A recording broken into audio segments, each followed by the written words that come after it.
Hello, and welcome to the 4-day challenge Accelerate Your English, Accelera tu Inglés. My name is Jacqueline Volcano, and I will be your instructor. Today is day 1, creating your learning schedule. In the comments, please answer the question, where are you from and where do you live now? I am from Wisconsin. Now I live in Alpine, Wyoming. I'll give you a moment to answer the questions. We have Laura. She is from Los Angeles, California. Now she lives in Mesa, Arizona. Welcome, Laura. So my name is Jacqueline Volcano. I am an English instructor and coach. I have taught English to adults for more than 15 years. I have lived in the Jackson Hole, Wyoming area since 2007. I am a language enthusiast. I speak Spanish, conversational Spanish. I am a beginner Japanese level, and I speak a very, very little French. I studied Spanish and French in school. I learned Japanese on my own. And lastly, I help adults like you use technology on your mobile devices or computer to enhance your English learning. So let's talk about roadblocks to learning English. There are many excuses students have to learning English or attending my English classes. The number one excuse or roadblock is time. I just don't have time to go to English class or study English. Another roadblock is family. So children's sports events, activities at school, and just family events like birthdays and anniversaries and such. Work is an obstacle. Some people work late, some work 2 jobs. Others don't have classes available. So, for example, in Jackson, we don't have English classes in the summertime. Some places have classes in bigger cities, and some places don't have options. And lastly, motivation. Sometimes I don't want to study, so I don't want to learn a language. So in the comments, please answer the question. What are your biggest obstacles to learning English? And Laura says her biggest obstacle is finding enough time. That is for sure. Number one excuse or reason my students can't come to class is work and time.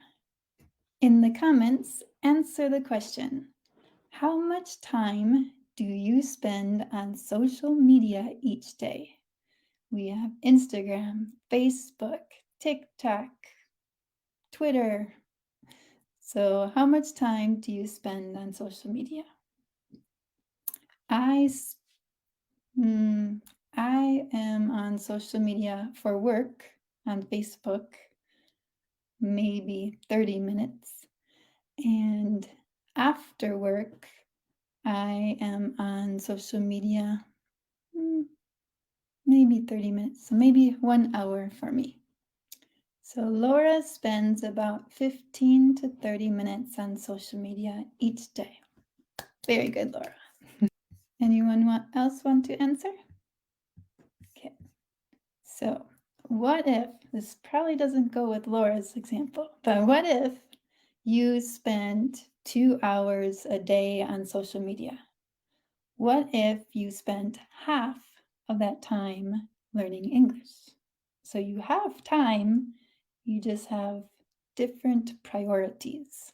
So maybe change your priorities, 1 hour English, 1 hour Spanish, or 1 hour social media. So this is one of my language journeys. My first job teaching English was in Japan in 2003. I was a traveling teacher for part of my job. I taught at 11 public elementary schools and had to say the same self-introduction multiple times a week for a whole year. Want to hear? 私の名前はジャクリンです。ウィスコンシン州から来ました。ボリブをすることが好きます。よろしくお願いします。So I said, my name is Jacqueline. I am from the state of Wisconsin. I like to play volleyball, and nice to meet you. All of my coworkers in Japan spoke English. My friends were from Peru and Brazil. So I spoke more Spanish than Japanese in my first 6 months in Japan. I had no motivation to learn Japanese. But I changed my mentality, I changed my thought process, and I want to learn. So this is how I learned Japanese on my own with no teacher. I memorized my self-introduction for fluency instead of reading from a note card. So that was repetition, repeat, repeat, repeat, and you can remember. I studied Japanese books regularly after dinner and sometimes in a coworker's room for accountability. So that was my study time, my plan, and accountability. I met with a Japanese language exchange partner kind of regularly. So I practiced Japanese, she practiced English. So we do English, Japanese, English, Japanese, English to practice. And she gave me feedback. So what is correct? What is incorrect? And lastly, I started speaking Japanese to coworkers and students. That was my motivation. So let's look at where you can find time to learn English. So this is an example of Anna's schedule Monday through Friday.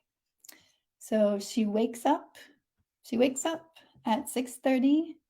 She eats breakfast, brushes her teeth, combs her hair, and gets ready for work.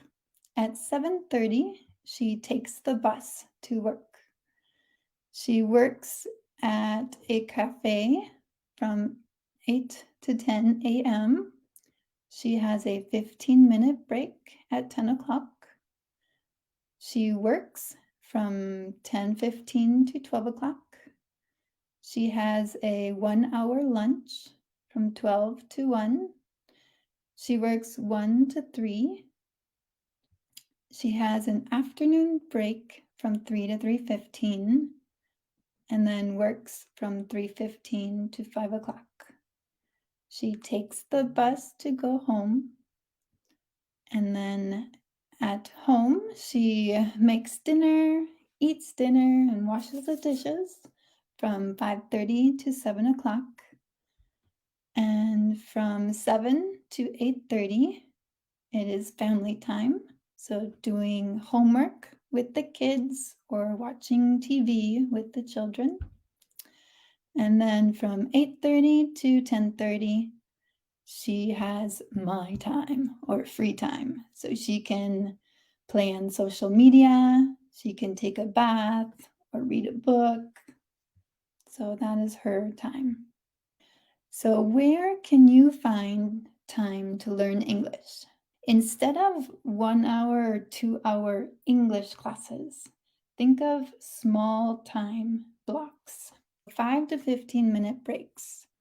Think about your morning routine.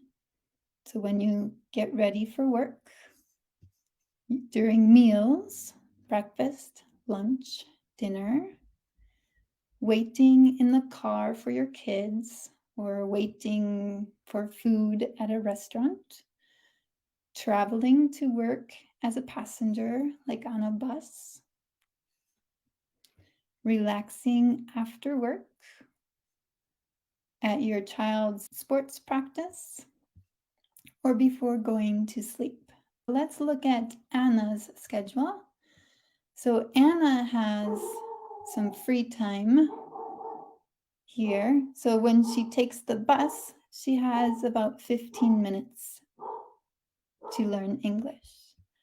During her morning break, she has about 5 minutes. During lunch, her 1 hour lunch break, she has 15 minutes. And then 5 minutes during her afternoon break, and 15 minutes on her drive home on the bus. And then in the evening, she has maybe 20 minutes before going to sleep. So in total, she has 75 minutes each day, Monday through Friday, to learn English. Okay? So for today's challenge, I want you to create your learning schedule. So you're going to write your weekly schedule here in a notepad, a notebook. So write your work hours, your family time, and your other obligations. Then look for 20 to 30 minutes a day that you can practice English. And think about 5 minutes here, 10 minutes here. So doing the small chunks of minutes, you are repeating. So you're studying more. And it helps you remember. So, yeah. And lastly, take a picture of your schedule with your schedule and when your learning English time is, and post it in Facebook under today's post. And yeah, so that is it for today. If you have any questions, you can put it in the comments here, or I can check in Facebook as well. And tomorrow is my favorite day. I will demonstrate maybe about 7 or 8 different English learning websites that are free and for many levels, beginner, intermediate, and advanced. All right. So do your little challenge, post in Facebook, and I will see you tomorrow. Thank you.